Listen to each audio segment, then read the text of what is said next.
I've known Henry for a long time, and when I heard what he was doing, trying to get Denmark Street put on the map really for the general public, I was really interested. I mean, it's the birthplace of my industry, really. It's where it all started, you know.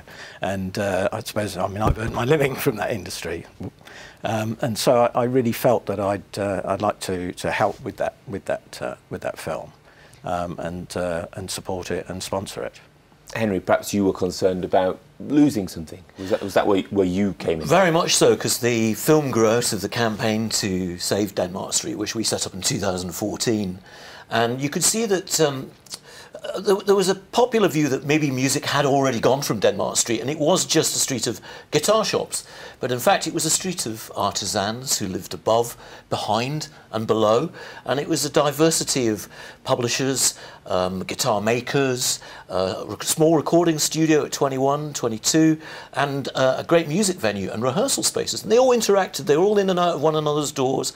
And I thought we must capture these people and some of the people who'd already gone from previous decades and get them to tell this great story about London's only music street, in fact the only music street of its kind in the world. Yeah, I know that for much of this it is about speaking to those who are there or who were there, but just give us some of the celebrity background to it, just to fill in the gaps, because this started many people's careers. Well, you could go right back to the Second World War. We got Dame Vera Lynn. Dame Vera Lynn used to go there to buy her songs.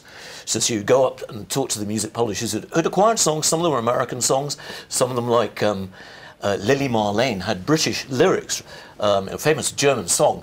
And Tommy Connor wrote the lyrics for her, for Dame Vera Lynn, so she'd go there during the Second World War. British rock and roll started there, and you know, you had Shaken All Over, Johnny Kidd and the Pirates, and then right through to the 60s, Elton John had his first job as a tea boy there. Right. And what was amazing was we managed to find the guy who employed him, who's in his 90s, who'd remembered Elton when he was a teenager. So he was still talking about Elton like he was a bit of a naughty little boy. Yeah.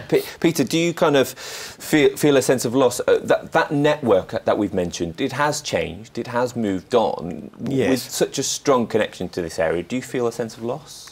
I do, really. It's part of our heritage, it's part of our country's story, really.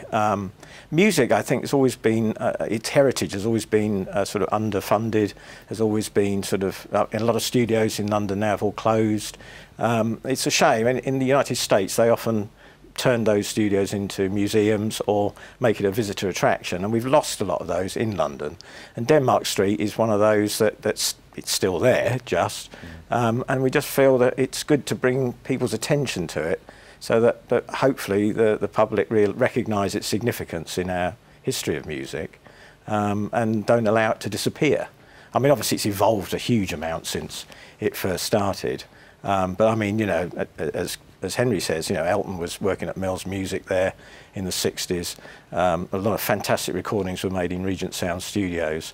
You know, it was a great meeting place. You know, David Bowie went there, didn't he? I believe. Yes, absolutely. You know, and also all around that area. You know, you had Cat Stevens living with his parents just around the corner. You know, it was just a fantastic hub. And so this film really does share, I think, the whole story of how it came to be and where it is now. And you know, and it's a fantastic, not a historical document, but you know, a story telling the history of that street.